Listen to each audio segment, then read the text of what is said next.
So imagine you took the movie Fargo and all the crazy, dark, messed up people that are in that movie, because everyone's seems to be a little flawed, which these movies take place in a small town. You take that, you pull out all the comedy, add extra nihilism, and you strip the budget down to a couple of $100 and make it in about 5 days. And, well, you have this release. Let's check it out.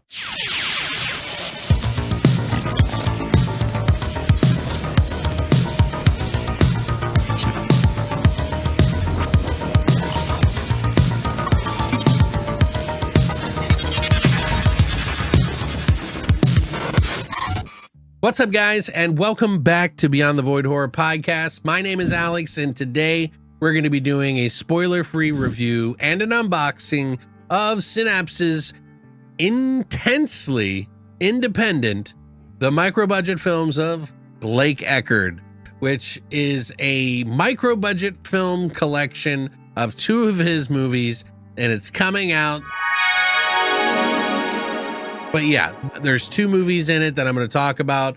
There's really not that many extras, so I'll probably just kind of give you my opinions on this, and it'll be in a different format than I usually do with the unboxing, but I'll show you here on camera anyway. Now, Blake Eckard is a guy who lives in a very small town. He lives in like northern Missouri in a small town, and he wanted to make some big movies in a small town with zero money. And, you know, to be honest, it's kind of good at what he does. He's good at storytelling in a way that is so nihilistic and dark and bleak of the small town mindset than I've ever seen. And that's why I say it reminds me of Fargo, because Fargo is kind of like the same thing. It's a small town, people go crazy, make up assumptions, things go haywire. 2 movies in this set, one being Bubba Moon Face from 2011, which is about an hour and 30 minute about this guy who loses his job, has to go back home, has to live with his brother, all these crazy people that he meets along the way in his hometown. Everyone in this town, including his brother, his father's girlfriend, the bartender who gives handies in the back for $20. It's all wrapped up in one crazy Blake Eckard's movie. This movie is kind of like a sexploitation, thriller, drama, crime, and it goes to a dark place, but it is very slow, very boring in a lot of places for, I would say, the general audience. Like, most people are going to tap out on a small budget film anyway, but if you make it slow on top of it, the only people who are going to watch it are people who really are like, I'm going to watch this, you know? So if you like small budget films and you want to see one that's actually not too bad, I was impressed with the quality of the filmmaking in this, like the way he shot it, better than I've seen for most micro budget films, to be quite honest with you. He like has an eye for the camera. As far as acting goes, yeah, not good acting in these movies, by the way. Bubba Moon Face is kind of the longer one. It's the hour-and-a-half one. The other movie is Coyotes Kill for Fun, which is from 2017, and that's only an hour and like 10 minutes. That one has a great pace to it. The first movie was made in 5 days. This newer movie, was made in like 3 years. But again, it's about a small town. This woman has 2 kids. She's living with an abusive husband who does what he does, and she asked one of the guys that she works with to help her out in disposing of him. And they have the help of their grandmother too. And things go haywire when the brother of her husband comes looking for him. And he's crazy, like crazy.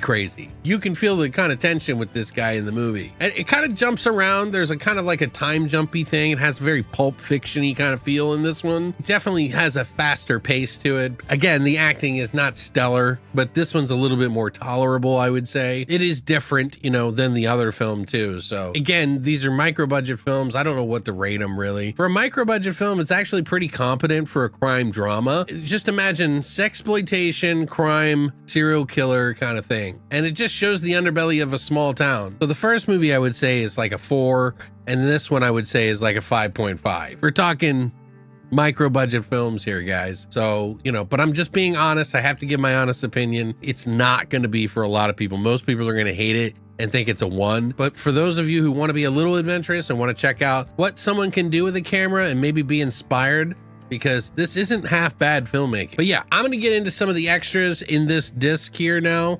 So we're jumping to that now.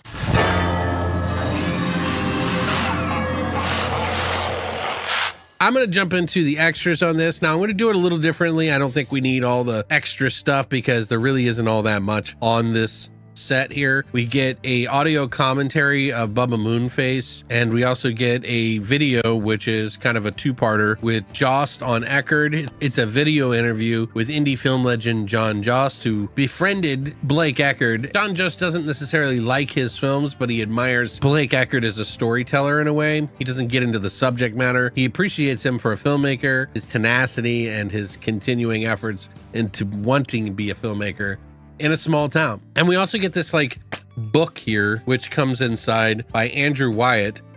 And it is a written essay about the whole thing, about his past and everything like that. That is pretty interesting. You know, we get only the cover here. There is no secondary cover on the inside. It is just this. You can see sort of two pictures there. And on the inside, we get the disc.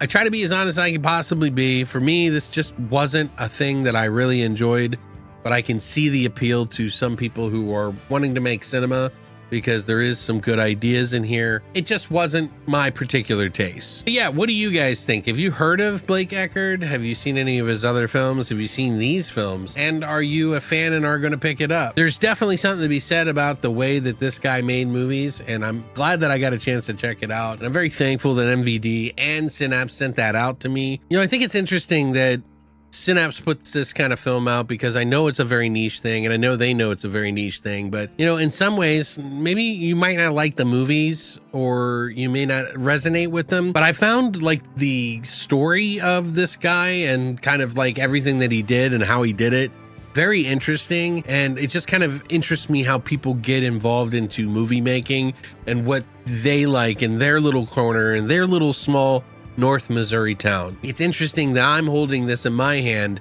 I've never been to Missouri, and here it is. I'm watching two movies that I had no idea about, and here it is. You know what I mean? Links to this set will be included down below. If you want to pick up from Synapse or Diabolic DVD or even on Amazon, I will put links down there for you to check out. Let me know what you think in the comment section down below. Hit the like and subscribe button if you enjoyed this video.